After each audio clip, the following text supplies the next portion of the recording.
Good morning, everyone. Thanks for joining us this morning. This is Matt Tour, marketing specialist here at IMS on the annuity end. We will be joined shortly by Andrew Gabriel, our internal wholesaler at EquiTrust. Does a great job on that side of it, and he's going to give us some really good information here on some of the specialties that EquiTrust has going on right now with their new income payouts, some of the stretch opportunities they have on the IRA side, where clients can stretch some of those dollars out tax-wise and not have a big tax bomb when someone passes away. Good way for the individual inheriting the money to stretch those taxes out over a number of years. But we'll go ahead and get that here eventually. But first of all, I know we do continue to offer our new bonus programs. Someone gets licensed through IMS. You can earn some nice incentives based on production the first 180 days. We have different levels of qualification there, anywhere between 100,000 up to $1 million. A great way for you to get a jump start and have IMS help you out some of those marketing costs. We have different seminar programs, boss radio show, iPads, cash available. Just depends what you have interest in getting when you get your policies issued and paid out. So a good way for us to help you with that process. We also continue to offer our referral program. You refer agents to IMS, we'll pay you $50 and they get contracted. You'll also receive an override on their business. That's good to have that.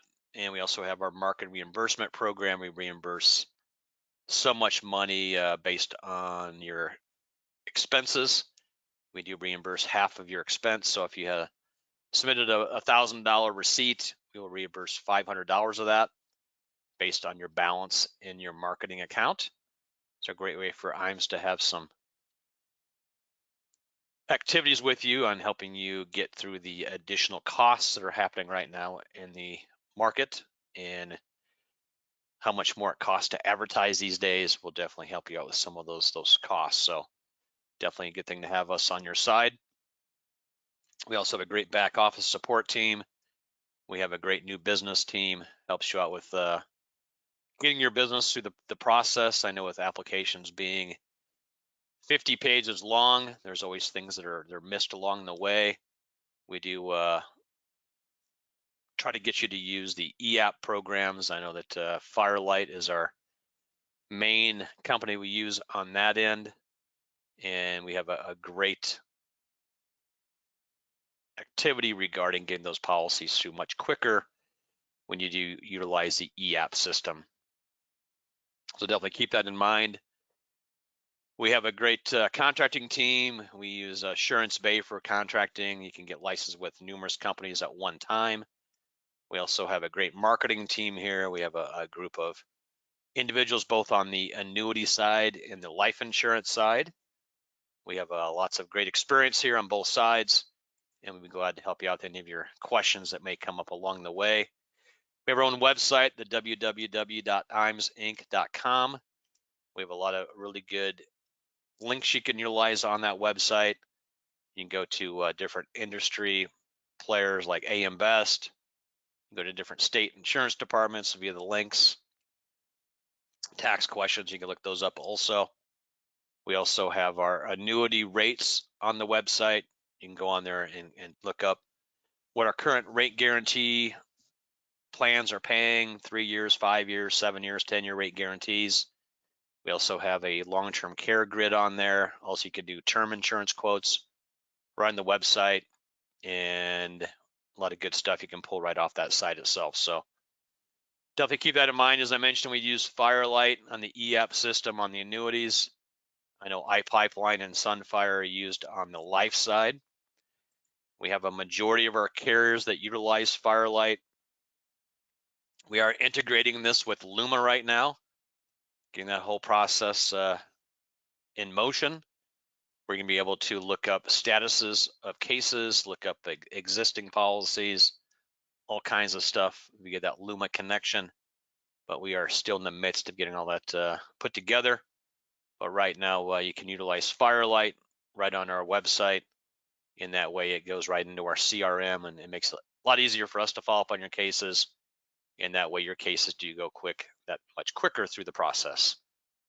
We have a great creative team that can help you out with advertising. Maybe you want to do a Facebook ad, maybe you want to run some newsletters or do some postcards or do some emails. They can help you out with all that process. If you want to have them help you with creating a website, be glad to get that done. If you want to upgrade your website, they can also help you out with that. I know a lot of websites have been in play for a number of years. It's always good to upgrade the look and really get it more functional for your clients to review what you have available there in your area, and really good to keep on top of that website situation, but they can definitely help you out with that. We also have an IMS Wealth side of the business, IMS Wealth Management. I know we have a really good group of people that work on that side. I went ahead and sent a quick poll out if you have interest in getting some more information on the wealth management side of IMS. We'd be glad to get that ordered up and get Duncan Smith to give you a call to kind of go over what we can do for you on that side of the business. I know we've seen a huge increase in the number of our top 30 agents that have gotten their securities license and able to offer both sides of the business, both the insurance side and the security side. And that way you're not referring clients down the road and they end up going with the other individual for all their business because the other individual can do more than you can.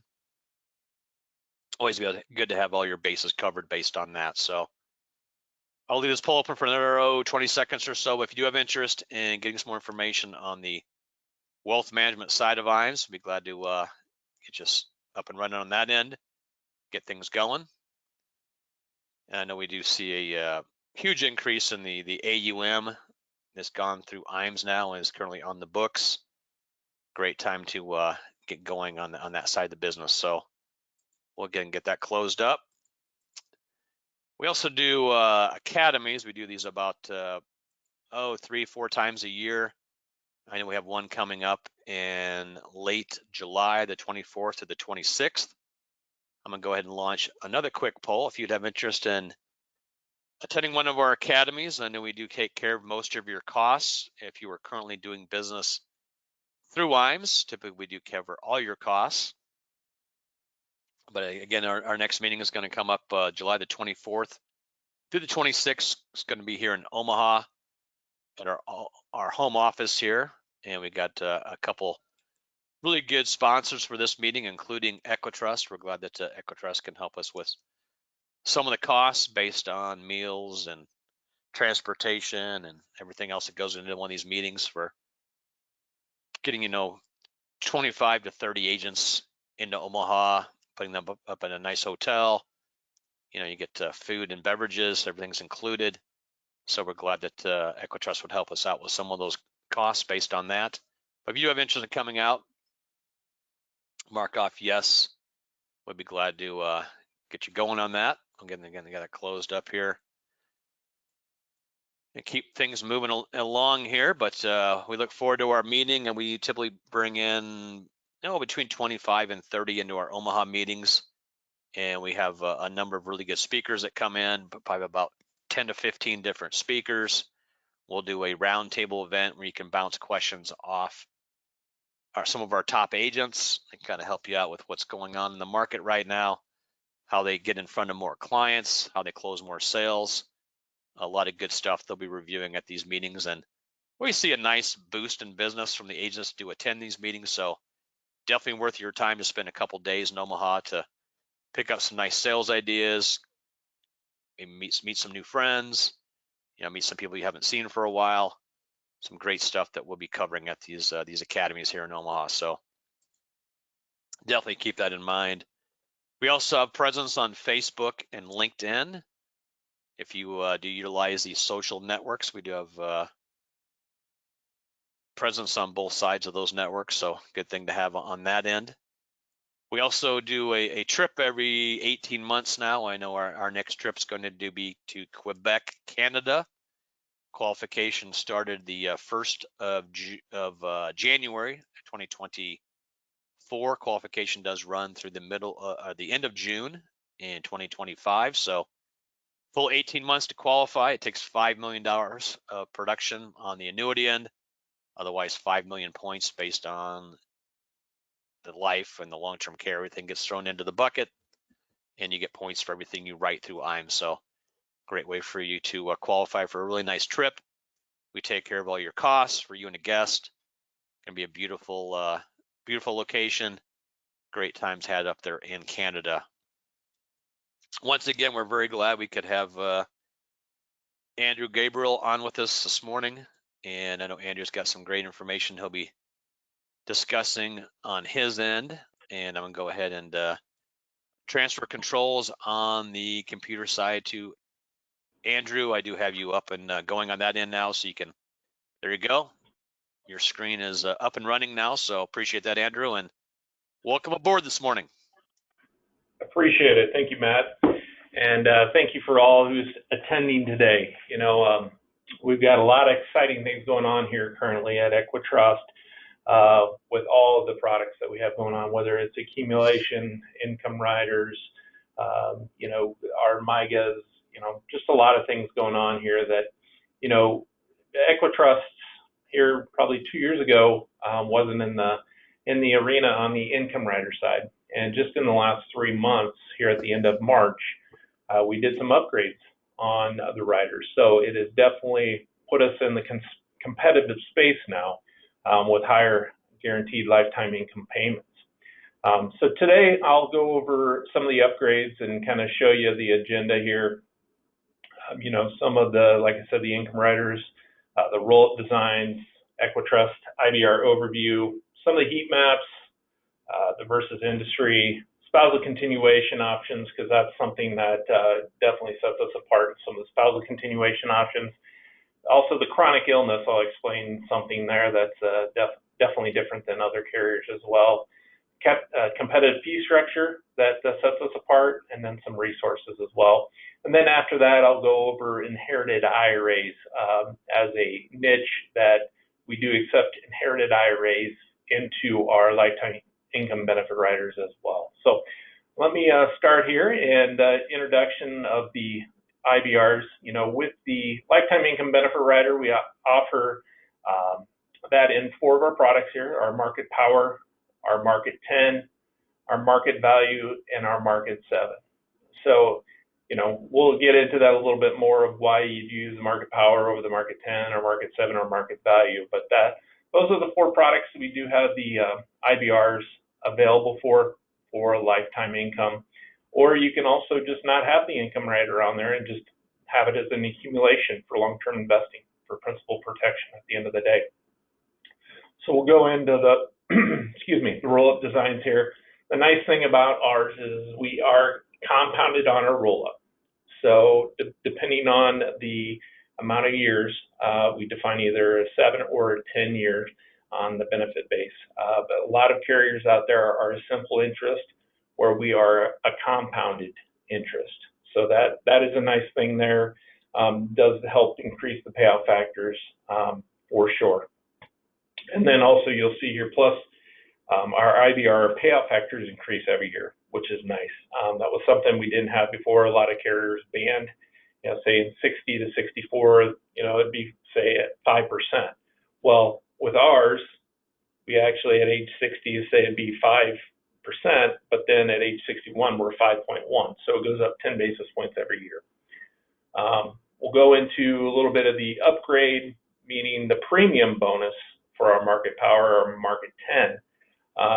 So we have extended this out now. It wasn't going to be till June 28th. Now we extended it out till September 30th. On our Market Power bonus, you'll see that the premium bonus is 12% instead of 10%.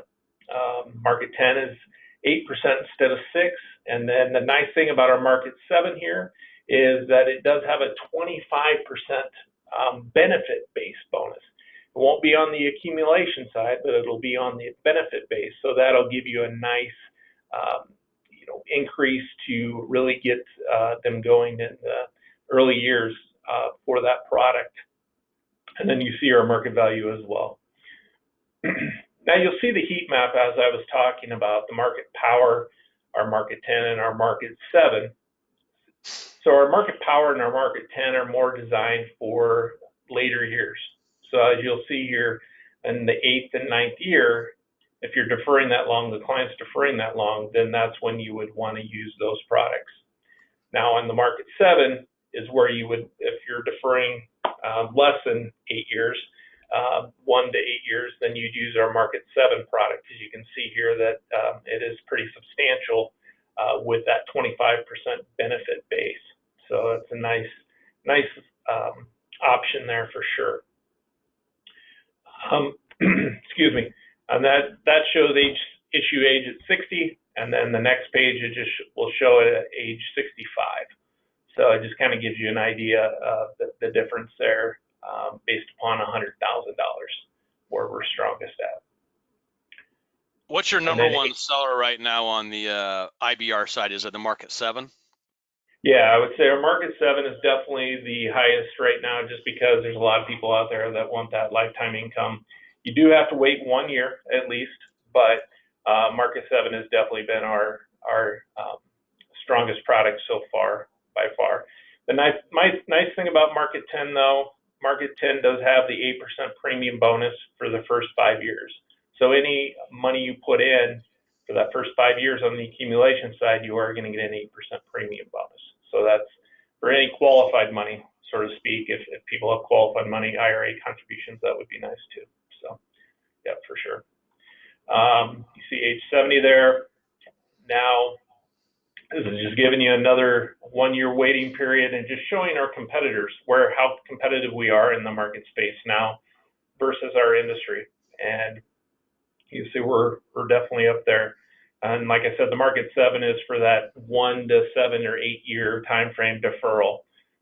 And then you see our market 10 is still very competitive, and then our market power as well compared to these other competitors here, based upon 100,000. Move on here. And then same thing with the 10-year waiting. Now you see our market 10 and our market power, since we've deferred longer than 8 up to 10 years, you can see our IBR payout is going to be very substantial compared to our competitors.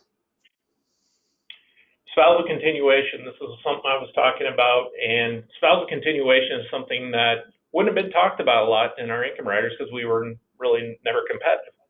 So what I talk about here today is upon the first death of the first spouse of a single payout, okay? So for example, let's say a 65-year-old is taking income, and for some odd reason he passes away at age 70, what we can do is the beneficiary, which would be the spouse, they can step in. We will recalculate that payment based upon their payout factor and whatever's left in that benefit base and pay that income for life. Okay, I said life now.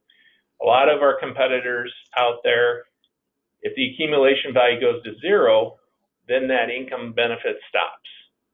But with ours, it is a lifetime income for that benefit or for that spouse.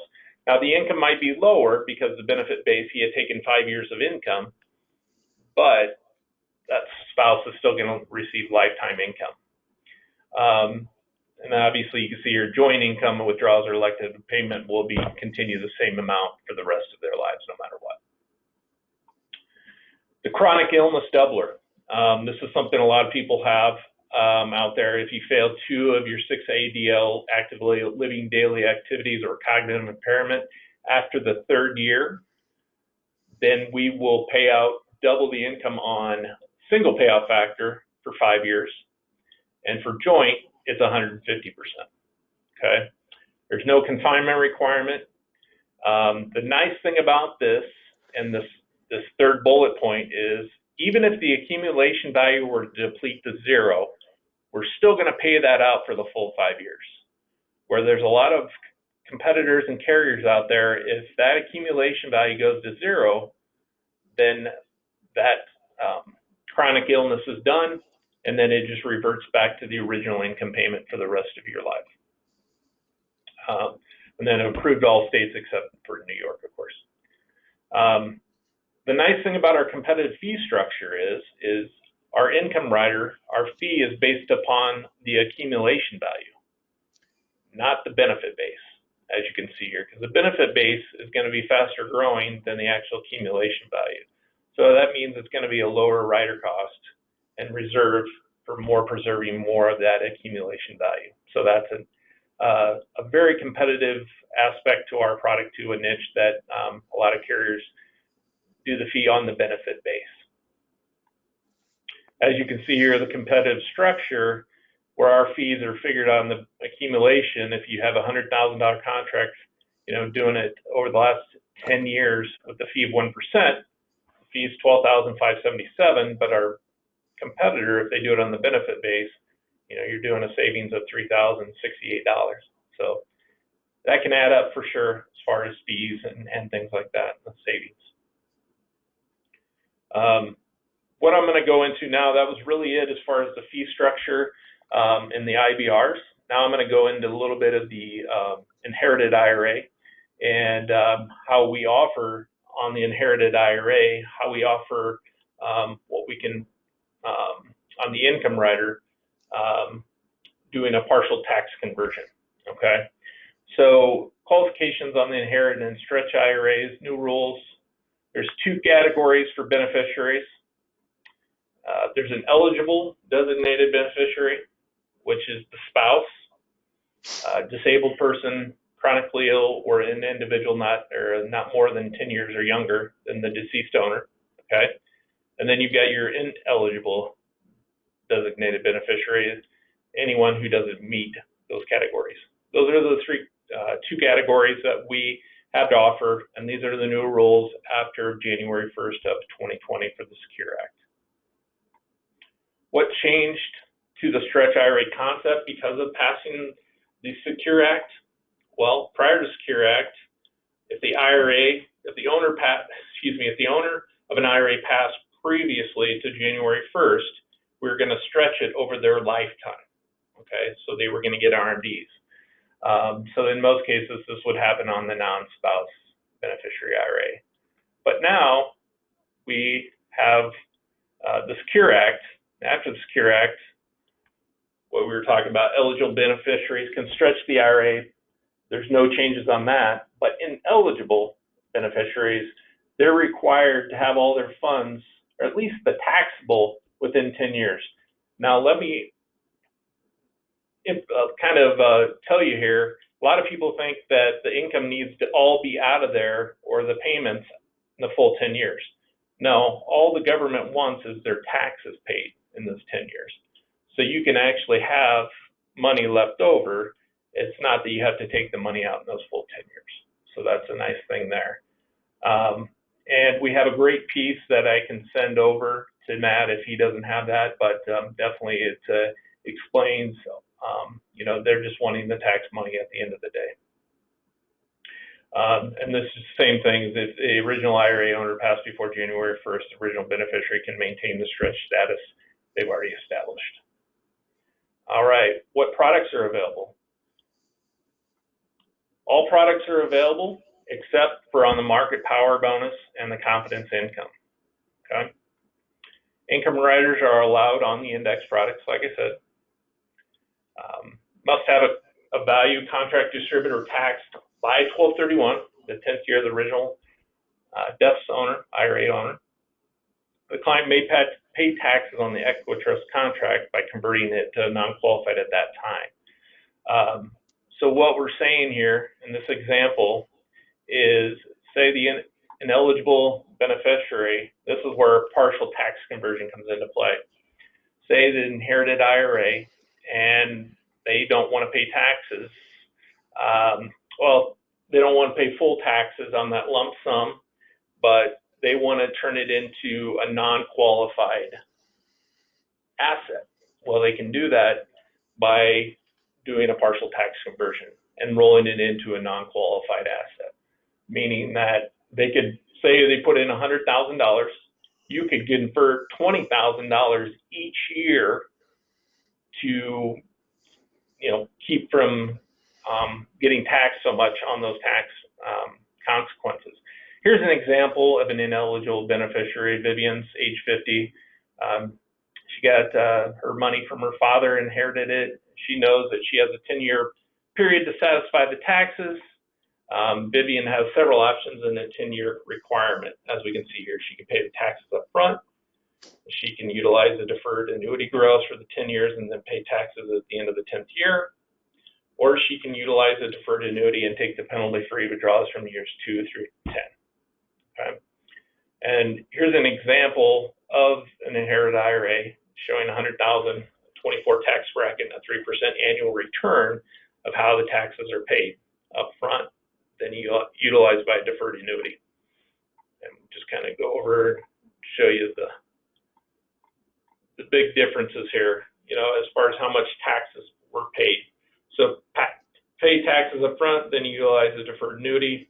You're paying $24,000 after tax, and then if you utilize a deferred annuity and grow for the 10 years and then to pay the taxes, you're paying a lot more money because you've had deferred growth on that gain.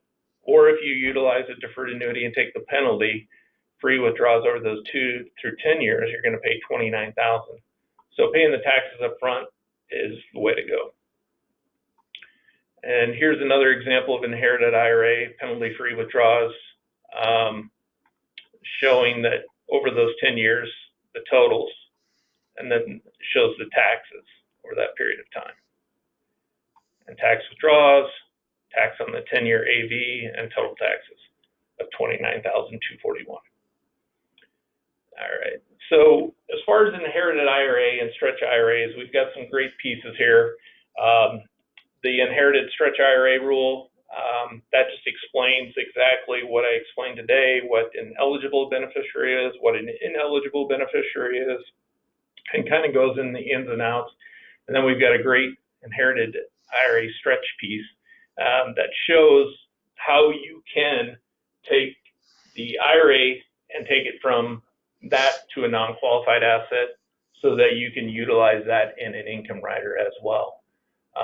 So the key takeaways here is that the date of January 1st, 2020 determines whether the IRA falls under the Pre-Secure Act or the Post-Secure Act. So for deaths on or after, stretch IRAs are eligible beneficiaries and inherited IRAs are for the ineligible beneficiaries. EquiTrust accepts new sales for either type of beneficiary. And then the inherited stretch IRA information form details all requirements for eligibility and its beneficiary making the election to make the correct selection based upon their circumstances. So the resources that we do have, there's no login required. We have a lot of detailed product information out on our agent website. The sales tools, there's a lot of FAQs out there. There's our renewal rate history out there. If you don't know, a lot of carriers out there don't display their renewal rate history. And on our agent website, we will display that on the actual website. But for login required, you have to have that for illustrations, income life calculator, pre-approved client ads, and more. But yeah, I appreciate your time today. Which plan do you see sold the most on those stretches? Is it one of the bonus contracts or more of the just pure accumulation? I would say, it really depends. I don't know the breakout as far as the amount, just because in the last 3 months, it's been one of those things where, we've seen a lot more inherited IRAs on the accumulation side for long-term investing, so to speak. But we have seen it on the income riders too, because we're one of the only carriers out there that allows that for an inherited IRA to be on an income rider. If any, I think we're the only ones, honestly. Sure. So, with that said, it really depends on the scenario of the client. If they're younger, then obviously it's going to be the market 10 or the market, I can't do the market power, the market 10. And then for anybody looking to take income, early, once again, it'd be that market 7. Right. And then you guys will automatically turn the remaining balance into a non-qualified contract once you're at the end of 10 years? That's correct. It automatically will turn it into a non-qualified. So, they've already paid all their taxes for that because obviously they're mandated to do that. So we will turn it in and mirror it as a non-qualified asset. There won't be any new contract numbers or anything like that. It'll just be the same contract, and it'll be classified as a non-qualified product now versus an inherited IRA. That's correct. Right. And you'll send a 1099 out at the end of the year to cover those taxes that were still remaining in that contract at the end of the 10 years. So That is super correct. easy. Yep. Yeah. Yep, that's correct. So, I mean, at the end of the day, if they forget, yeah, we will let them know at the end of the 10th year that they are required to pay these taxes. So it's not like we're not going to let them know for sure. So it's definitely Mm-hmm. something that we're going to make them aware and then be able to turn that, like you said, into a non-qualified product. Right. Good. Qualified. And then you guys also will allow Roth conversions, I believe, from a qualified to a Roth. And then That is you guys correct. have just one policy still in force, but you have like an A account and a B account. Your A account's still your IRA, your B account's your Roth side of it. Is that the way that comes out when they get their annual statements? Yeah, I mean, once again, yeah, that's correct. The contract's still going to be mirrored, but yeah, there's going to be an IRA portion of it, and there will be then a Roth portion of it.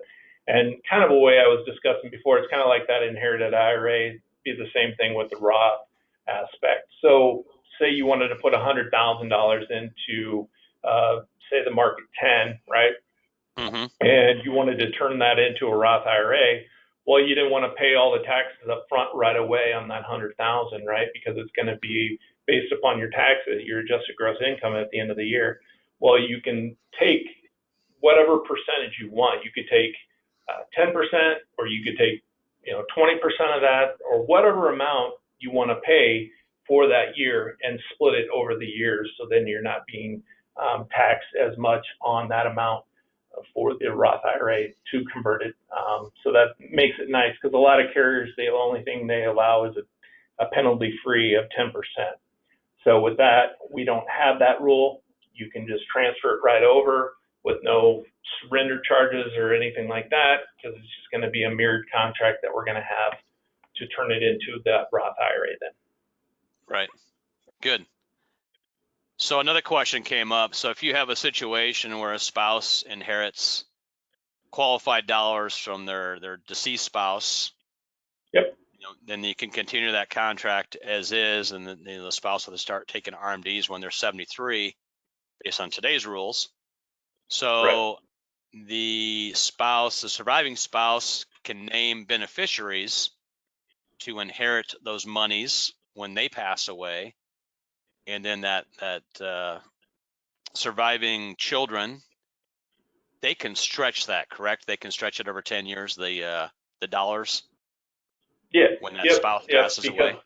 Yeah. Because at the end of the day, what you did is it's just a spouse continuation with the spouse. So Right. she's just taking it over like it's her own IRA. So then the kids are now the primary beneficiaries. Say, two kids, 50 and 50. Yeah, then now it's an inherited IRA, and it's got the 10-year rule. Then yes, Right. But I believe that, let's just say that your initial person passed away, a child inherits the money, they take the money over 10 years. But if they pass away like 5 years in, can't the next beneficiary still extend it for another 5 years, or do they have to, any idea on that, or do they have to pay that tax when that That's a person great dies? question I would have to look into. I can definitely, that would be something I would have to look into a little bit further, but I can definitely Okay. get back to you on that, and let you know, so that you can answer that question for your agents for sure. Yep. I believe they can take it for I, the 5 I years, but believe yeah. you can, but I just want to be for sure Right. before I Right. answer that question. So I Exactly. don't want to answer something that I Yeah. don't know So for yeah, sure. if you can kick me the answer, that'd be great, and then I can get it forwarded on Yeah, to the people that asked that question. So get that done here exactly. this morning. No, for Otherwise, sure. appreciate the information this morning. I know that you guys are coming out with a single premium life policy the middle of September. I know this has been on the docket here for a number of months, so looking forward to the introduction of Yeah, that, and it's going to be a very yeah, that will competitive be plan. really exciting there for sure. Oh, definitely. Otherwise, appreciate everyone joining us this morning. I'd like to keep these down to about a half an hour in length. I appreciate Andrew joining us also from Yeah, EquiTrust. thank you. Everyone enjoy the rest of their summer. Enjoy the heat, humidity, just like we are here in Omaha this week. And Anything you have questions on this meeting, I'll be giving everyone a call tomorrow and going over anything you may need. If you have interest in getting some additional information on EquiTrust, I'll be glad to get that out to you. And otherwise, I appreciate your time this morning, and everyone have a great end of the week. Bye now. Thank you, Matt, for having me on. You got it. Bye-bye.